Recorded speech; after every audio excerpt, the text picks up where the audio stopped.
जिन्होंने विवाह रचा है, जो पति पत्नी गृहस्थी में रह रहे, उनके दिल पे हाथ धर के पूछ लो, सच्चे मन से बता दे क्या सुख मिला है? कौन सुख है गृहस्थ आश्रम में? कोई सुख नहीं। झंझट का काम है, झंझट कंझट फंझट, गृह कारज नाना जंजाला।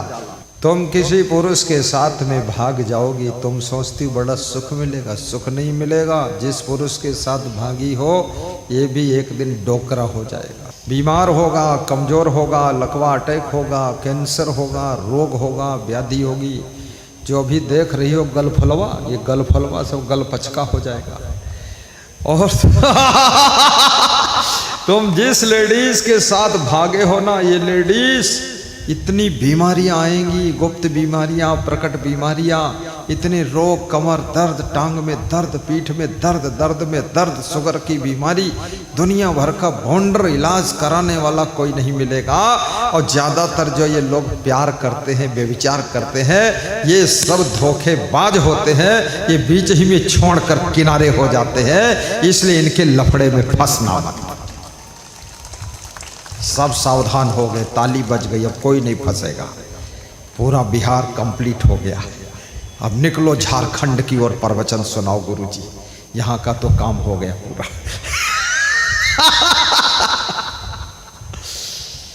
कभी भी कहीं गलत आकर्षित भी मत होना। कुछ नहीं है, कुछ नहीं है, सच बताता हूं।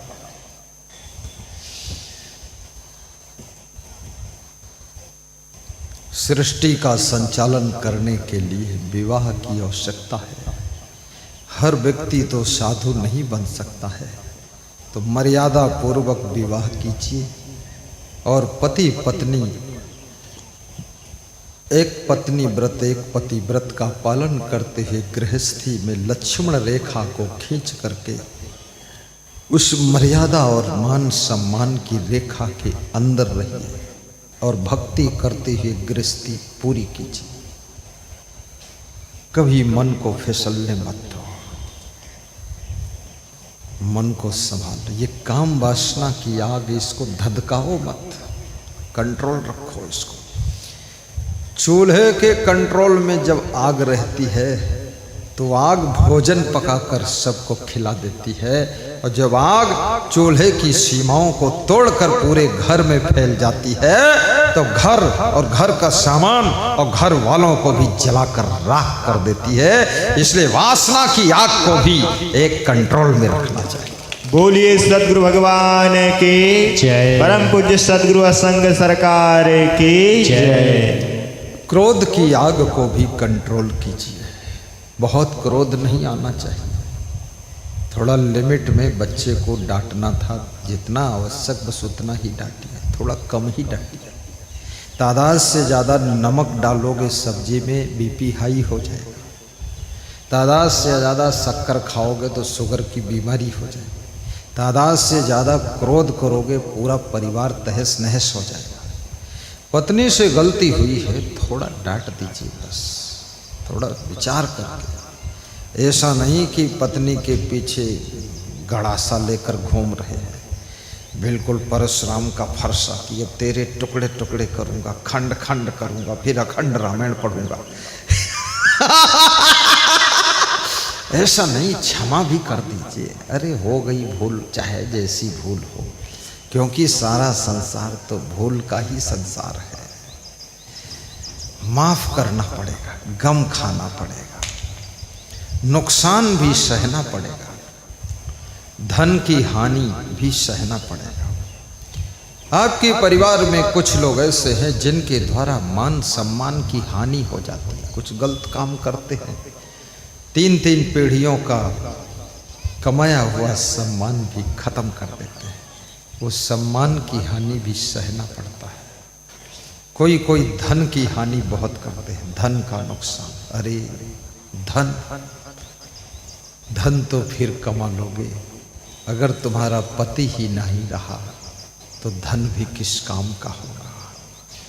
पत्नी ही नहीं रह गई, मर गई, आत्महत्या कर लिया तो धन किस काम का होगा। बेटे को ही नहीं बचा पाए जिसके लिए धन बचा रहे थे, तो वो धन किस काम का है। इसलिए बेटे को भी माफ करिए थोड़ा। और ये भी याद रखना, कर्म ऐसे करो कि तुमको ज्यादा माफी मांगना भी ना पड़े और कोई को माफ करना भी ना पड़े। संभल संभल करके चलो। गलती पर गलती, रोज नई नई गलती, नए नए मॉडल की गलती, ये तो करना बहुत बड़ा पाप है। जो लोग निरंतर गलतियों को दोहराते रहते हैं, गलतियों में फंसे रहते हैं, बैठो साहब, आओ साहब को बैठने का इंतजाम कर दो। योगेश साहब के लिए कुर्सी वगैरह डाल दो, कोई संत आ जाए तो इंतजाम करो, बैठो साहब। चलना संभल संभल के। माँ बेटे में लड़ाई हो गई, माँ और बेटा लड़ गए, बाप मर चुका था, लड़ाई कुछ ज्यादा ही हो गई। लड़ाई बढ़ते बढ़ते इतनी लड़ाई बढ़ गई कि बेटे ने कुल्हाड़ी उठाकर माँ के सिर में मार दिया और माँ का सिर कट गया, खून खून हो गया। जब खून खून हो गया, माँ बेहोश हो गई। फिर वो बेटा डर के भाग गया। देखिए, माँ को कुल्हाड़ी मारना, जिस माँ ने तुमको जीवन दिया है उस माँ को तुम मौत दे रहे हो। जिस माँ ने तुमको जिंदगी दिया है उसको तुम मृत्यु दे रहे हो। जिस माँ ने तुम्हारे कांटा नहीं चुभने दिया उसको कुल्हाड़ी मार रहे हो, घाव कर रहे हो। शर्म नहीं आती है? क्रोधी कहीं का, मूर्ख। मूर्ख वही है जो तादाद से ज्यादा क्रोध करे। मूर्ख वही है जो सीमा से ज्यादा काम वासना की ज्वाला में जलता रहे। मूर्ख वही है जो अनावश्यक अभिमान करता है। मूर्ख वही है जिसके पास लोभ अनलिमिटेड है। मूर्ख वही है जो अथाह मोह में डूबा हुआ। और मूर्ख है कौन? फालतू खाम खाम मोह करते हो। खाम खाम मोह क्यों करते हो? मेरे पास में एक फोन आया, उसमें एक आदमी रोने लगा। तो हमने कहा क्यों रोते हो? तो उसने कहा विवाह नहीं हो रहा था, आपने आशीर्वाद दिया, विवाह हो गया। तो हमने कहा फिर अब क्यों रोते हो जो हो गया? बोले जिसके साथ विवाह हुआ वो बीमार हो गई है, मरने वाली। तो हमने कहा अरे मरने वाली तो मर जाने दो, दूसरे सो जाएगा। अरे फिर दूसरी नहीं मिलेगी।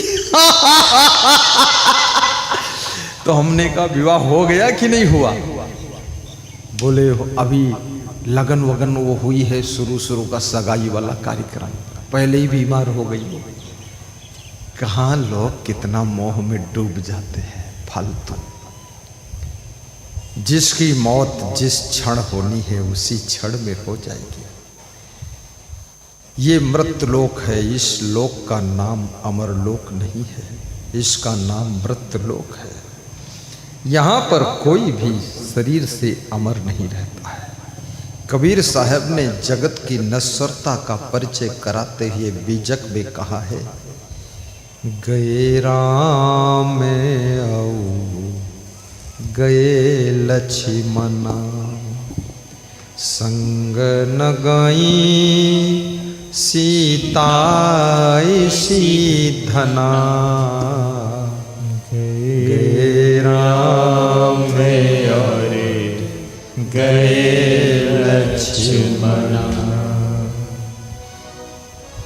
राम चले गए जो भगवान कहे गए, लक्ष्मण चले गए जिन्होंने भगवान के भाई बनकर सेवा किया, सीता जी चली गई जिन्होंने राम की पत्नी बनकर के राम की सेवा किया। तो जब ये लोग चले गए तो आप परमानेंट रहने की कल्पना क्यों कर रहे हो? ये दुनिया में थोड़े दिन के लिए सबको अवसर मिलता है। शुभ कर्म करो, सत कर्म करो, परोपकार कर्म करो, दूसरों की मदद करो, सत्संग कराओ, सत्संग सुनो। आज मेरे पास में एक सज्जन आए, वहाँ बैठे खड़े हो, बोले हम सत्संग कराएंगे। खड़े हो जाओ तुम। ये देखो, ये बोले हम सत्संग कराएंगे, अपनी तरफ से बोल दिए। बोले 2 लाख दूंगा। मैं कुछ नहीं बोला, मुस्करा दिया। ये सारी व्यवस्था का 2 लाख। बोले ये सब व्यवस्था लगेगी, खाली जमीन मिलेगी, बाकी कुछ नहीं मिलेगा, और लगा दो 2 लाख में। तो मैंने देखा उनको, और दान का पात्र भी लाए थे, डेली दान करते। बोले मेरी घर वाली तो चली गई, अब उसी की याद में, उसी की पुण्य तिथि में आपका सत्संग कराऊंगा, और उस सत्संग का पुण्य मेरी घर वाली की आत्मा को शांति प्रदान करेगा। पति हो तो ऐसा हो। एक माला, आओ चरण छू लो। देखिए, मरने के बाद भी पत्नी की आत्मा की सद्गति के लिए सत्संग समागम कराना चाहते हैं। मतलब पत्नी चली गई, फिर भी उसके प्रति इनका प्रेम है कि उसका और कल्याण हो जाए। इनको माला पहना के आदर करो। क्या नाम था?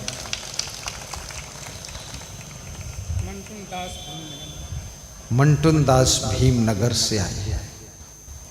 मंटुन दास, इसमें कोई और टुनटुन दास निकल के आओ बाहर। बैठो जा। मतलब प्रोग्राम जैसे साहब जी ने प्रोग्राम कराया, श्री शैलेंद्र साहब, और ये भक्त मंडल, वो संतोष मंडल, एक और कोई मंडल था जो नाश्ता कराया है, क्या नाम था उसका? प्रवीण मंडल, शिव शंकर मंडल, वो नाश्ता कराया, इन्होंने भंडारा कराया। आज तो देवेंद्र मंडल, शैलेंद्र मंडल, देवेंद्र मंडल ने गैस सिलेंडर दिया, पता नहीं सिलेंडर दिया उसमें गैस दिया कि नहीं दिया। गैस तो सबके पेट में पहले से बनती रहती, सिलेंडर ठीक। देवेंद्र मंडल, सब मंडल ही पुण्य कमा रहे हैं। एक जनार्दन मंडल है जिनके मकान में मैं ठहरा हूं। कहाँ है जनार्दन मंडल? खड़े हो। जनार्दन मंडल कहाँ गए? ये उन्हीं का बेटा देवेंद्र मंडल कहाँ खड़ा है? ढूंढो, यहाँ आगे आओ। वहाँ गैस सिलेंडर देकर पीछे रहते हो, सिलेंडर फटे तो सभी जल जाए, तुम भाग जाओ। इधर इसमें बैठो आगे कुर्सी पे, इतना महान कार्य किया है। आ जाओ बेटा। हाँ, ऐसे कुछ देने वाले का आदर ज़्यादा करेंगे हम लोग। जो गाय दूध ज़्यादा देती ना, उसको गुड़ खिलाते लोग। तो जो दानवान ज़्यादा करे उसको हम भी गुड़ नहीं तो कम से कम आगे तो बिठाई दे। आ जाओ आ जाओ। हाँ, अशोक महाशय, महासेठ अशोक जी, ये जनार्दन मंडल को भी आगे ले आओ। अशोक महासेठ कहाँ है भाई? महासेठ रात में मिले थे, वही बैठो। हाँ, ये सोफा बैठो बेटा। हाँ, कुर्सी पर बैठो। अशोक महासेठ कहाँ गया भाई? ढूंढो। रात में 1 बजे हमको रिसीव किया था, स्वागत किया। मैं तो आज सुबह से बेहोश ही चल रहा हूँ, होश नहीं आया। ये तो बहुत धक्का मुक्का हुआ है, साधुओं ने धक्का मुक्का किया तब होश आया है। मुक्का नहीं मारा, दरवाजे मुक्का मारा है कि उठो गुरुजी चलो सत्संग में। रात भर जागना पड़ा है। आ जाओ आ जाओ। बहुत अच्छा, बहुत अच्छा। सेवा करना चाहिए। कोई रोज रोज तो गुरुजी नहीं आएंगे, तो कभी कभी अवसर मिल गया तो हम आ गए, नहीं तो कहाँ।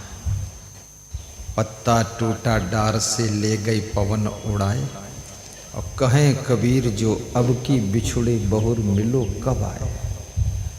न जाने कब दोबारा मिलन हो। वो मंटुन दास के यहाँ मिलन होगा भीमनगर में, और कोई और निमंत्रण देगा तो फिर वहाँ मिलन हो जाएगा। कोई निमंत्रण नहीं देगा तो फिर राम राम सत्य है, आराम करो। गए राम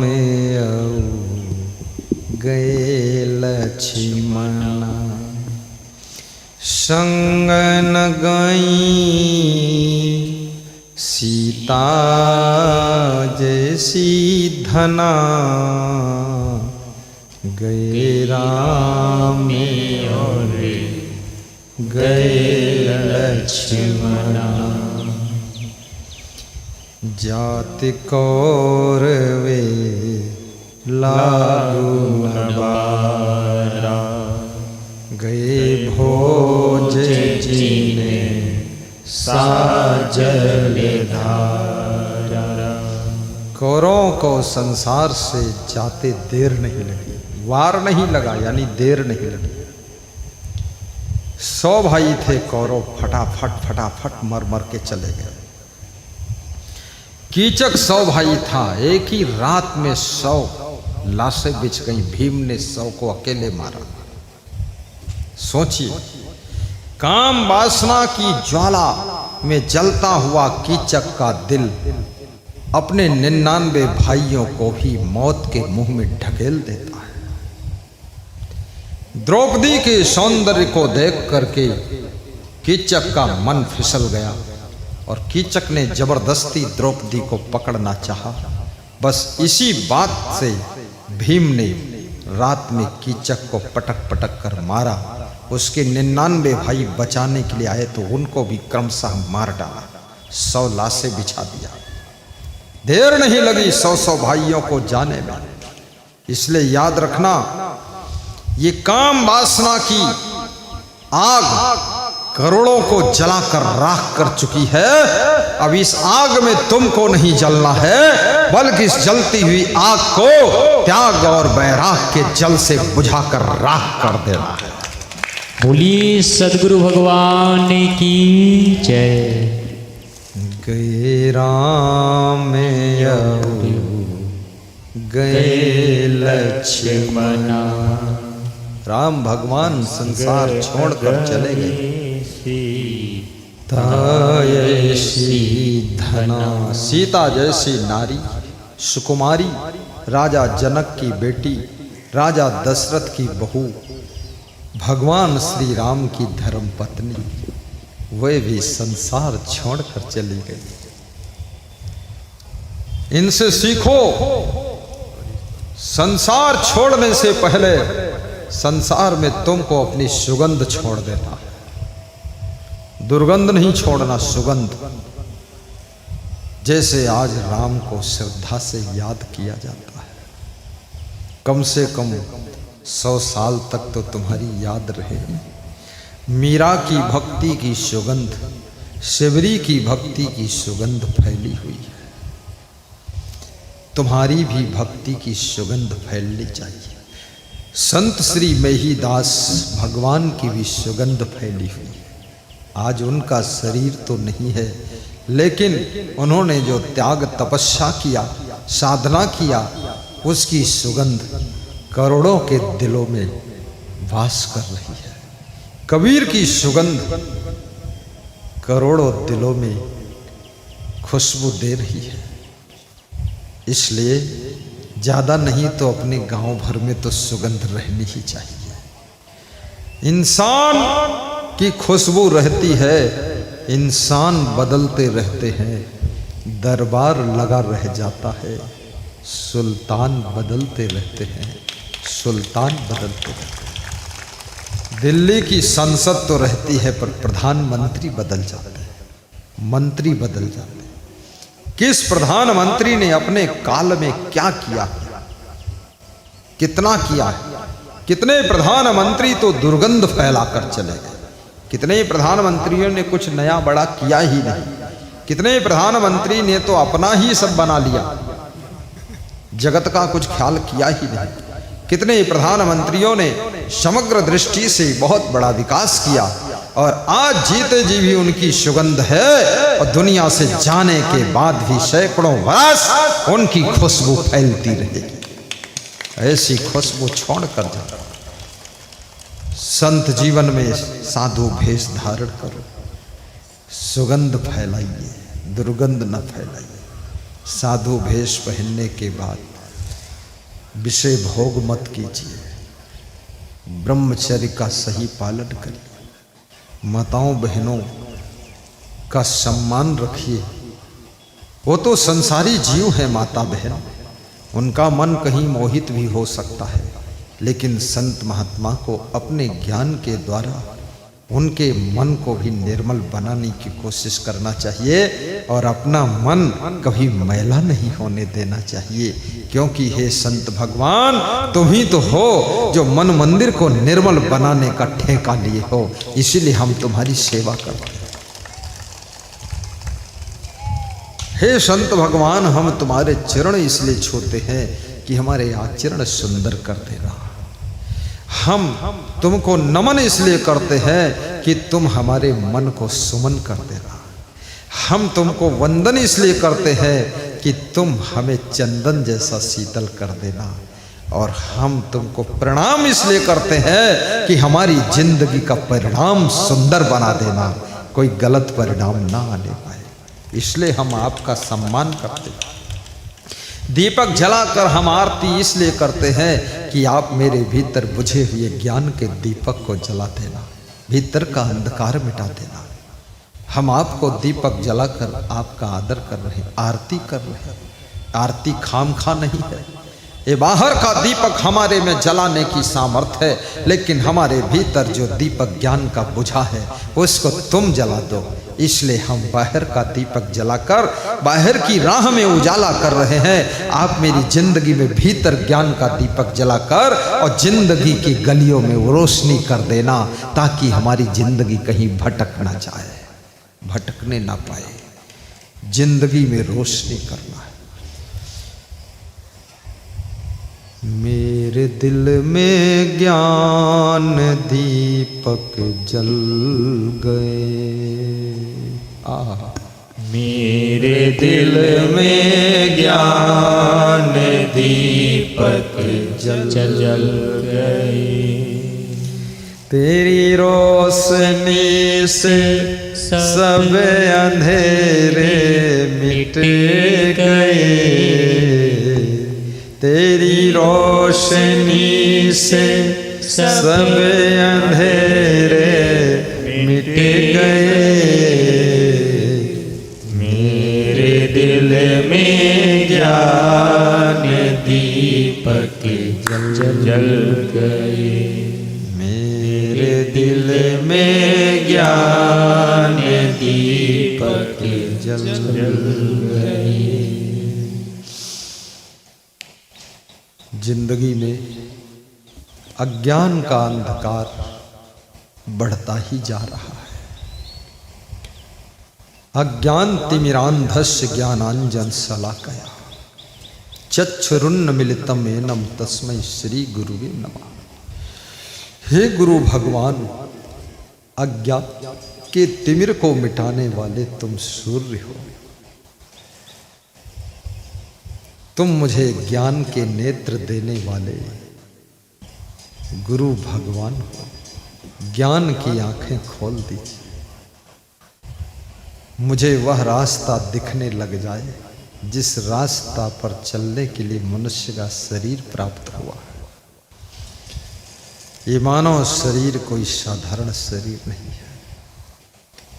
बड़े भाग्य, सबको तिलक लगाया जा रहा है, सबका नाम पता मोबाइल नंबर लिखाया जा रहा है। प्रेम से तिलक लगवाइए और श्रद्धा जग जाए तो तिलक की थाल में अपनी दक्षिणा भी समर्पित कीजिए, क्योंकि तिलक की थाल में दक्षिणा समर्पित करने से मनोकामना पूर्ण होती है। जिसके सामने रजिस्टर आए अपना एड्रेस लिख देना। कभी कभी मेरे आश्रम के द्वारा गुरु का आशीर्वाद आपको आ सकता है। कभी वो रजिस्टर दिल्ली प्रधानमंत्री कार्यालय में बुलाया जा सकता है, तो तुमको कुछ मिल भी सकता है। इसलिए अपना नाम पता लिख देना। जो एक बार लिख दे दोबारा मत लिखना। जिंदगी भर काम करते रह गए, जिंदगी भर काम बहुत मजा करते आया। रह गए। बहुत काम किया है। गुरु दर्श को हम तरसते रह गए। जिंदगी भर काम करते रह गए। दिल के अरमान आज पूरे हो गए। अरमान था दिल में अरमान को दे गुरु जी को बुलाना है, दर्शन करना है, प्रवचन सुनना है। आस लगी थी गुरु कब आएंगे हमारे बिहार में। देख करे खुश। मेरा नाम लालचंद राय है, तपन कुमार है। आस लगी थी कब आएंगे गुरु जी। बनिया पट्टी कांझा से चलकर आ गए, आस्था लेकर परिवार को साथ। निर्मा देवी पत्नी, अभिषेक पुत्र, सबनम पतोहू, गुंजा पुत्री, राजा कुंवर दामाद, सबको लेकर पहुंच गए। बड़ी आस थी, विश्वास था कभी न कभी तो बिहार आएंगे। केवल मार्च अप्रैल में आते हैं, बाकी 10 महीना एब्सेंट रहते हैं। बिहार से मुझे बहुत प्रेम हो गया। बिहार पहले जैसा अब नहीं है। जो बिहार में आता है वो बिहार के प्रेम में डूबकर अपना दिल हार कर जाता है, दिल हार कर जाता है। ये है बिहार का प्रेम। बिहार में प्रेम बहुत है। बिहार की खीर और बिहार का मालपुआ और रसपुआ मशहूर है। जिस साधु को रसपुआ का रस लग गया फिर बिहार छूटेगा नहीं। सेवा बिहार में बहुत होती है, सेवा कम नहीं है। हम बहुत खुश हैं। पहले मुझे लोग डरवाते थे बिहार ना जाना, तो मैं 15-20 साल नहीं आया। एक बार आया तब से मैं छोड़ा ही नहीं। यहाँ तो कुछ गड़बड़ है ही नहीं, प्रेम ही प्रेम है। बिहार कोई साधारण नहीं है। प्रेम की गंगा बह रही है बिहार में। तो गाइए, ये भजन गा दो बेटा। दिल के अरमान आज पूरे हो गए। दिल के अरमान आज पूरे हो गए। हम गुरु को देख कर खुश हो गए।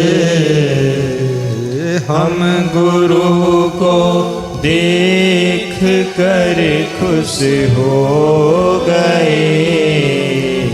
दिल के अरमान आज पूरे हो गए। दिल के अरमान आज पूरे हो गए।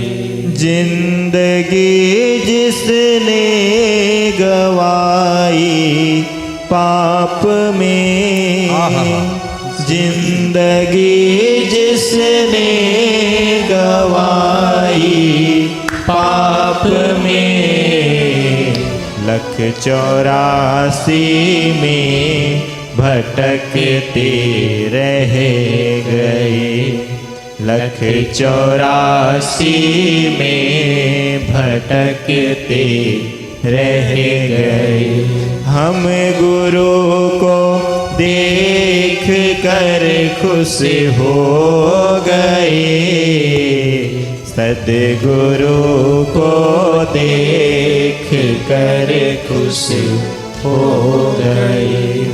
सुख नहीं है भोग के संसार में, सुख नहीं है भोग के संसार में।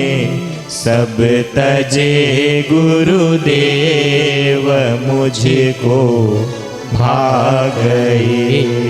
सब तजे गुरुदेव मुझको भाग गए। हम गुरु को देख कर खुश हो गए, दिल के अरमान आज पूरे हो गए, दिल के अरमान आज पूरे हो गए। मैं भजूं सरकार गुरुवर आपको, मैं भजूं सरकार गुरुवर आपको, आपके चरणों में शांति पा गए, आपके चरणों में शांति पा गए। हम तुम्हारे बने गए और तुम हमारे हो गए, हम गुरु को देख कर खुश हो गए, सद्गुरु को देख कर खुश हो गए। बोलिए सद्गुरु भगवान की जय। सुखदाता गुरुदेव की जय। ज्ञानदाता सद्गुरु कबीर साहिब की जय हो। सद्गुरु कबीर साहिब कहते हैं, सुख चाहते हो तो अच्छी संगत कीजिए। फूल के संग में बिना प्रयास की सुगंध मिलती है, काजल के संग में बिना प्रयास के दाग लग जाते हैं। संगत के प्रभाव को समझिए। पानी की बूंद जब मिट्टी में गिरती है तो कीचड़ बन जाती है, वही बूंद कमल के पत्ते पर गिरती है तो मोती जैसे चमकती है, और वही पानी की बूंद जब सीप के अंदर गिरती है तो स्वयं मोती बन जाती है, स्वयं मोती बन जाती है।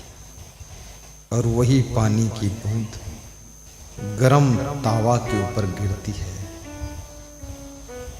तो नष्ट हो जाती, भाप बनकर खत्म हो जाती है।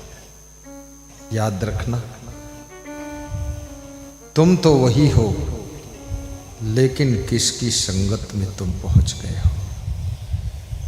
शराबी के संग में तुम शराबी बन जाते हो, जुआरी के संग में तुम जुआरी बन जाते हो, व्यभिचारी के संग में तुम भी व्यभिचार करने के लिए उत्सुक हो जाते हो, क्रोधी के संग में तुमको क्रोध ज्यादा आता है, आलसी के संग से आलस्य आता है, समझदार की संगत में समझ आती है। कबीर को कहना पड़ा कि संगत से सुख उपजे, सत्संग से, अच्छी संगत से सुख उत्पन्न होता है। इसलिए संगत का चुनाव सोच समझ कर करिए। सबको दोस्त भी मत बनाइए, किसी को बॉयफ्रेंड बिल्कुल मत बनाइए, गर्ल फ्रेंड भी मत बनाइए। सबसे बड़ा फ्रेंड तुम्हारा कोई है तो तुम्हारे माता पिता ही फ्रेंड है, उनसे बड़ा दोस्त कौन हो सकता है। शादी के बाद तुम्हारा दोस्त कोई है तो तुम्हारी पत्नी है, तुम्हारा पति है। सब दोस्त साथ छोड़ देंगे लेकिन तुम्हारी पत्नी साथ में रहती है, वही मित्र है।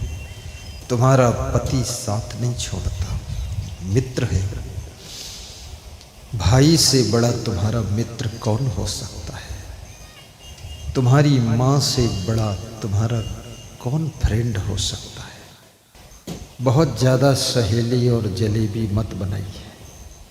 ये सहेली जिंदगी की पहेली को बिगाड़ देती है। सहेली और सखा, ये सब समय बर्बाद होता है इनके बीच में। गपबाजी करते रहो, बस टाइम गंवा जाता है। और मित्र कम से कम बनाइए। मित्र हो तो कृष्ण भगवान जैसा मित्र होना चाहिए। आपके जीवन में अगर मित्र आपको बनाना है तो आप कितने गरीब हो जाओ फिर भी तुम्हारा साथ न छोड़े। वो कृष्ण भगवान जैसा सुदामा को मित्र मिला था, ऐसा तुम मित्र बनाइए। कृष्ण जैसा तुम्हारा मित्र हो, तुम्हारी कितनी स्थिति डगमगा जाए फिर भी तुम्हारा साथ न छोड़े, उसको मित्र बनाइए।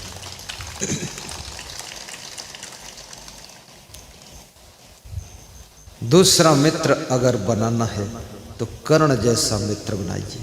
कर्ण जानता था कौरव हारेंगे, दुर्योधन हारेगा, लेकिन फिर भी दुर्योधन का साथ नहीं छोड़ा। ऐसा कर्ण जैसा मित्र होना चाहिए। स्वार्थी मित्र ना हो। मित्र में लक्षण होना चाहिए क्या? कृतज्ञम, धार्मिकम, सत्यम, अक्षुद्रम, दृढ़ भक्तिकम, जितेंद्रियम, स्थितम, स्थित्याम, मित्रम त्याग चेष्यति। मित्र उसे बनाना चाहिए जिसमें कृतज्ञता हो। कृतज्ञता का अर्थ क्या होता है? जिसके साथ में कुछ आपने उपकार किया है, मदद किया है, उस उपकार को जो कभी न भूले और कहे कि मैं आपका कृतज्ञ हूँ, आपने संकट में हमको मदद किया है, उसको मित्र बनाना चाहिए। जो तुम्हारे उपकार को भूल जाता है वो मित्र बनने योग्य नहीं है, वो स्वार्थी है, वो धर्मार्थी नहीं है। मित्र का दूसरा लक्षण धार्मिकम, मित्र धार्मिक होना चाहिए। धर्म के आयोजन करने वाला मित्र होना चाहिए। धार्मिक आयोजन, धर्म में रुचि लेने वाला, धर्म की रक्षा करने वाला, धर्म को बढ़ावा देने वाला। जो मित्र धर्म को भी जानता हो उसको मित्र बनाइए। अधर्मी को कभी मित्र मत बनाइए, धर्मवान को मित्र बनाइए। धर्मवान कोई करोड़ों में होते, धर्मवान कोटिन मह कोई, विषय विमुख विराग रत होई। नर सहस्र मह सुनहु पुरारी, कोई होई धर्म व्रतधारी। हे पुरारी, हजारों लोगों में कोई एक धर्म व्रतधारी होता है और करोड़ों में कोई धर्मवान होता है। जो धर्मवान हो वो मित्र बनाने योग्य है। धर्मवान कोटिन मह कोई, विषय विमुख विराग रत होई। मित्र धार्मिक हो, कैसी भी स्थिति परिस्थिति हो, लेकिन आपके प्रति मित्र का धर्म निभाता रहे, वही तो मित्र है। और मित्र सत्यम, जो मित्र तुम्हारे साथ में सच्चाई से प्रेम करे वही मित्र बनाने योग्य है। कपटी को मित्र कभी नहीं बनाना चाहिए। सत्यम अक्षुद्रम, और जिसके हृदय में उदारता नहीं है, कंजूस है, मक्खी चूस है, उसको कभी मित्र मत बनाइए। कभी जरूरत पड़ गई 2000 रुपये की तो भी देने का उसका मन नहीं है, ऐसे लोभी कंजूस को मित्र मत बनाइए। क्षुद्र हृदय वाले को मित्र नहीं बनाना। विशाल हृदय हो, उदार हृदय हो, कुछ नहीं है फिर भी मुट्ठी भर चावल देने का मन होना चाहिए कि हम भी कुछ देंगे, वो मित्र है। अक्षुद्रम और दृढ़ भक्तिकम, जिसमें दृढ़ अनुराग है। जो दृढ़ भक्ति करता है, जिसमें भक्ति है, गुरु भक्ति है, देशभक्ति, राष्ट्रभक्ति, गौ भक्ति, मातृभक्ति, पितृभक्ति, ग्राम भक्ति, जो भक्ति से भरा हुआ है उसको मित्र बनाना चाहिए। जिसमें भक्ति नहीं है वो मित्र बनाने योग्य नहीं। जिसमें शुद्ध प्रेम है, दृढ़ प्रेम है, कोई भी हवाएं आती है उसके प्रेम को डगमगा न सके, उसको मित्र बनाना चाहिए। छोटी सी बात हो गई, मित्रता तोड़ दिया, वो मित्र बनाने योग्य नहीं। नीतिकार कहता है जितेंद्रियम, और अगला लक्षण मित्र का है कि मित्र को जितेंद्री होना चाहिए। वह व्यक्ति मित्र बनने योग्य है जिसकी इंद्रियां उसके वश में हो। ऐसा नहीं कि तुम घर में नहीं हो तो तुम्हारी पत्नी के साथ विषय संबंध कर रहा है, तुम्हारी बहन के साथ गलत संबंध कर रहा है, वो मित्र नहीं है, वो छिपा हुआ शत्रु है। मित्र वो है जो जितेंद्री हो, तुम घर में हो या ना हो, लेकिन तुमसे भी बढ़ करके माता पिता की तरह तुम्हारे घर परिवार की रक्षा करे, और कभी जिसका मन मैला ना हो उसे मित्र बनाना चाहिए। जितेंद्री होना चाहिए मित्र को।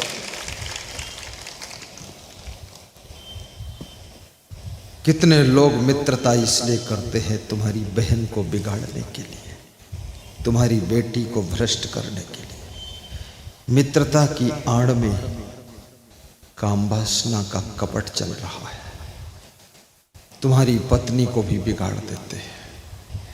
ऐसे मित्र नहीं, शत्रु है। इन मित्रों की जरूरत नहीं है, इनसे दूर रहिए, बचिए। कम से कम मित्र होना चाहिए। कृष्ण भगवान का मित्र सुदामा है, गरीब जरूर है लेकिन कृष्ण के दिल के करीब है।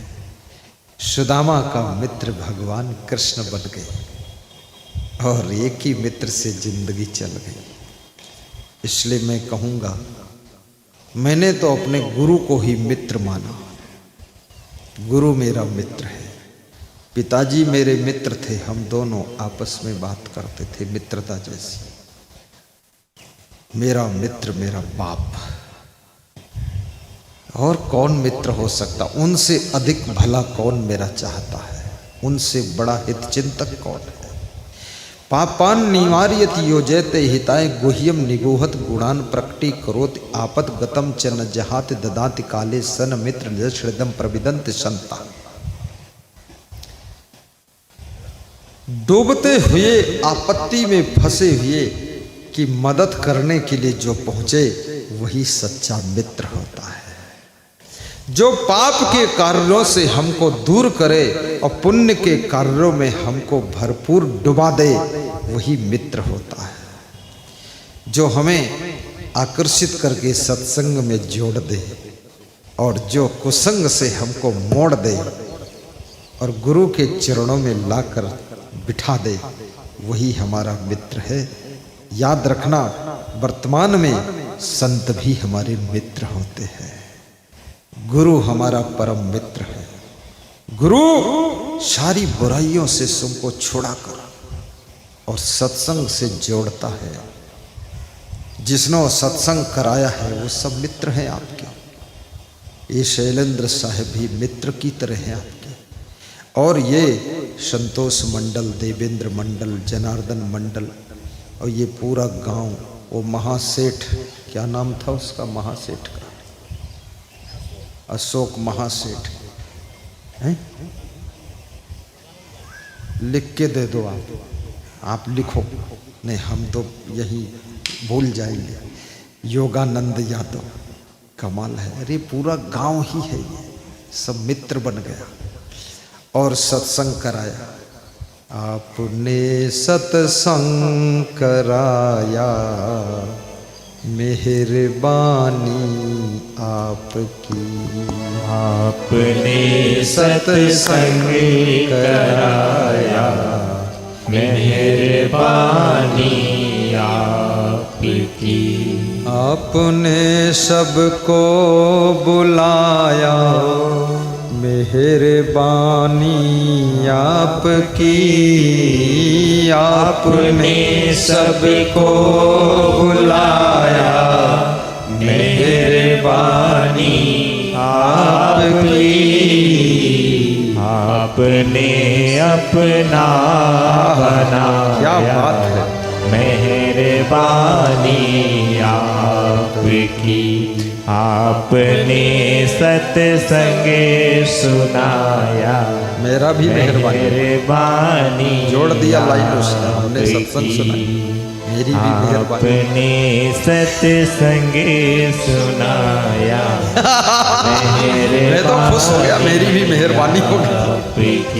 आपने भंडारा कराया, संतोष मेहरबानी आपकी। आपने रहने का ठिकाना दिया, जनार्दन मंडल मेहरबानी आपकी। आपने अपना बनाया, मेहरबानी आपकी। कितने लोगों के मन में है कि बाबा बिहार में दोबारा मत आए। जिनके मन में ऐसी इच्छा है बाबा मत आए, वे लोग हाथ ऊपर को मत उठाएं। देखो क्या बात है। महिलाएं समझदार है। 100 लोगों ने हाथ उठाया है, वो भी कंफ्यूजन में ऐसे उठाता फिर नीचे करता कि क्या करूं। ऐसा शब्द बोला समझ में नहीं आता, ये गुरु चकमक कर देता है। जिनके मन में इच्छा है कि बाबा बिहार में बार बार आए, वह लोग हाथ ऊपर को मत उठाए। आहा, फिर उल्टा हो गया। बाबा को जो लोग चाहते हैं बस आखिरी हो गया, अब कभी मत आना, वो लोग सब हाथ ऊपर को उठा देना। अभी भी उठाया है 20 लोगों, भूल जाते हैं लोग। अपने सत्संग कराया, मेहरबानी आपकी। आपने सत्संग कराया, मेहरबानी आपकी। बोलिए सद्गुरु भगवान की जय, संत भगवान की जय, भक्त भगवान की जय, कबीर साहेब की जय, मेहीदास महाराज की जय, क्षमा देव की जय, साहेब बंदगी। साहिब बंदगी, साहिब। अभी बंद नहीं कर रहा हूँ, ये तो मेरा आदत है बीच बीच ऐसे कर देता। अभी और अब 2 अध्याय पूरा हुआ है, अभी 3 अध्याय और हो।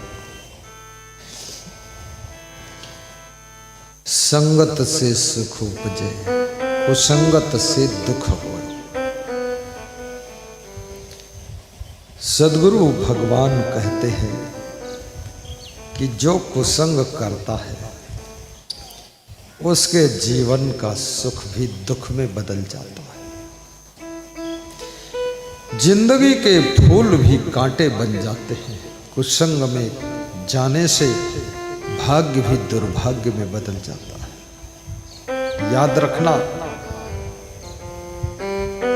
कुसंगत तुम्हारे सौभाग्य को भी सुला देती है और सत्संगत स्वयं ही भाग्य को भी जगा देती है। इसलिए कुसंगत कभी न करना। बना बनाया भाग्य भी फूट जाता है, किस्मत रूठ जाती है। यदि गलत राह पर चल पड़े, मन में गलत सोच लिया तो भी गड़बड़ हो जाता है। हमारे गुरुजी एक कथा सुनाते थे कि एक गरीब ब्राह्मण किसी गांव में रहता था, लेकिन दुखी रहता था। तो एक दिन उस ब्राह्मण की बेटी ने पूछा, पिताजी आप मुझको दुखी दिखते हैं, क्या कभी आपकी बेटी ने आपसे पूछा है कि पिताजी आप दुखी दिखते हैं? क्या आपके बेटे ने पूछा पिताजी आप कुछ चिंतित दिखते हैं? क्या आपकी पत्नी ने कभी पूछा है कुछ आप उदास हैं आज? क्या तुमने कभी अपनी वाइफ से पूछा है कि कुछ दुखी दिख रही हो, क्या बात है? ये प्रश्न वही पूछता है जिसके दिल में तुम्हारे लिए बहुत बड़ा प्रेम होता है। तुम्हारे दुख सुख की फिक्र, तुम्हारी चिंता की फिक्र और तुम्हारी चिंता की चिंता वही करता है, और तुम्हारी उदासी के लिए वही व्यक्ति सोच करता है जिसको तुमसे बहुत ज्यादा प्रेम होता है। और जिसको तुमसे बहुत प्रेम होता है वो तुमको उदास, वो तुमको दुखी, वो तुमको चिंतित, वो तुमको परेशान देखना नहीं चाहता है। तुमको गुलाब की फूल की तरह मुस्कराता हुआ देखना चाहता है कि इनका मुखमंडल खुश रहना चाहिए। इसलिए उदास मत रहा करो, उत्सुक रहा करो। इसलिए चिंतित मत रहा करो, प्रसन्न चित्त रहा करो। क्योंकि तुम्हारी चिंता से तुमसे प्रेम करने वालों को चिंता हो जाती है। तुम्हारे दुखी होने से तुमको अपना मानने वाले भी दुखी हो जाते हैं, और तुम्हारी पीड़ा से उनको पीड़ा हो जाती है जिनके दिल में तुम्हारे लिए बहुत प्रेम है। इसलिए याद रखना, दुख को भी सहना सीखो, दुख के कांटों की गोद में भी मुस्कुराना सीखो। और मैंने कई बार देखा है, बेटा दुखी होता है तो बाप दुखी हो जाता है, और बाप यही कहता है, माँ यही कहती है, अरे बेटे बहुत सुखी रहे, हमको और क्या करना है। उनको अपने सुख की परवाह नहीं है, तुम्हारे दुख की चिंता है। सासू को ये दुख है कि हमारी बहू के कोई बच्चे नहीं हुए। सासू कहती है किसी तरह बहू को बच्चा हो जाए, ये बहू भी केवल बहू होकर न रहे, ये मां बन जाए। इसलिए सासू के मन में दुख है। सासू तुम्हारी हित चिंतक है, ससुर तुम्हारा हितैषी है। सास ससुर से लड़ा ना करो, सास ससुर से मन को जोड़ कर रखिए। ये बूढ़े सास ससुर अधिक समय के लिए मेहमान नहीं है, कुछ ही दिनों में ये प्रस्थान करेंगे। बस इनकी मृत्यु की ट्रेन आने वाली है, ये टिकट ले चुके हैं, बुढ़ापे का टिकट, ये मृत्यु की ट्रेन में बैठने का टिकट है। ये जर्जर अवस्था के प्लेटफार्म पर खड़े हैं कि अब मौत आएगी, कब मौत आएगी। इसलिए इन जाने वाले यात्रियों से जरा राम राम सही कर लो, इनको दुखी करके मत विदा करो, इनको हंसा कर विदा करो दुनिया से। जोर से ताली बजाइए, बातों को समझिए, बात को भी प्रवचन सुनना जाकर। एक बार में समझ में नहीं आएगा, बार बार सुनना पड़ेगा, तब खोपड़ा सही होगा। इस खोपड़ा के अंदर बहुत क्रोध भरा हुआ है, भयंकर ये क्रोधी खोपड़ा है, ये कोई साधारण खोपड़ा है। ब्रह्मा का ज्ञान भी इस खोपड़ा को सुधार नहीं पाता है, लेकिन फिर भी मैं जुटा हूं कि सुधर जाए खोपड़ा, मिट जाए लफड़ा, खत्म हो झगड़ा, रगड़ा झगड़ा खोपड़ा। बहुत प्रयास है, ये तो करुणा है, करुणा करके करुणा निधि रोए। अपने बूढ़े माँ बाप को दुख न देना, क्योंकि वह अपने दुख से कभी दुखी नहीं होते हैं। माँ बाप उसी का नाम है जो अपने बेटे बहू के दुख से दुख में डूब जाते हैं। बेटे को दुखी देखकर दुखी होते हैं, सुखी देखकर सुखी होते हैं, और बहू के दुख से दुखी होते हैं, वही तो सास ससुर कहलाते हैं। और याद रखना, पोता पोती के भविष्य को मंगलमय बनाने के लिए आपके दादा दादी बड़े चिंतित रहते हैं कि हमारा पोता पोती भी हमारे आंखों के सामने सक्षम हो जाए। इसलिए अपने दादा दादी के पास भी समय निकाल कर थोड़ा बैठना, उनके पैर भी दबा देना ऐसे, और उनके पैर के तलवा में 2 बूंद सरसों का तेल लगा देना, और एक एक बूंद घी उनकी नाक में डाल देना। रात में डालना, दिन में नहीं। एक एक बूंद भर मत देना, गिलास भर। उससे उनको नींद अच्छी आएगी। और थोड़ा सा उनकी हथेली में सरसों का तेल लगा देना, जिससे उनको गहरी नींद का सुख मिलेगा। अपने गुरु की करुणा को भी समझना, गुरु को असमंजस मत देना, गुरु से बहुत प्रेम रखना, क्योंकि गुरु ही एक ऐसा है जो निस्वार्थ तुमसे प्रेम और करुणा करता है। और गुरु पूरे विश्व का कल्याण चाहता है। गुरु को किसी की जाति पाति, ऊंच नीच और मत मजहब से मतलब नहीं है।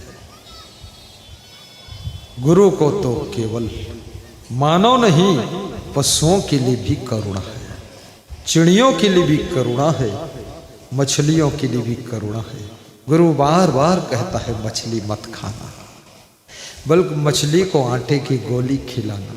कितने लोग मछली को आटे की गोली नहीं खिलाते हैं, मछली की ही गोली बना के खुद खा जाते हैं।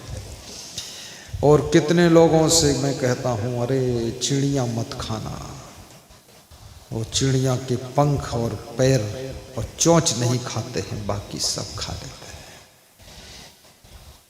अरे बहुत बड़ा पाप है। जियो और जीने दो का फार्मूला लेकर चलो। किसी देवी देवता के नाम पर बलि मत करो। ये सुअर की बलि, बकरे की बलि, भैंसा की बलि, ये सब पाप है। कौन देवी देवता आकर कहता है काली देवी कौन है जो बकरे की बलि मांगती है? काली देवी अगर मेरे पास में आकर कहे कि मुझे बकरे की बलि चाहिए, काली देवी बकरे की बलि नहीं चाहती है, बल्कि काली देवी बकरे जैसे अहंकार की बलि चाहती है। जैसे बकरी बकरा मैं करते हैं, ऐसे इंसान भी मैं में जिंदगी जीता है। तो काली देवी कहती है अपने मैं की बलि ज्ञान की तलवार से कर दीजिए, यही असली बकरे की बलि।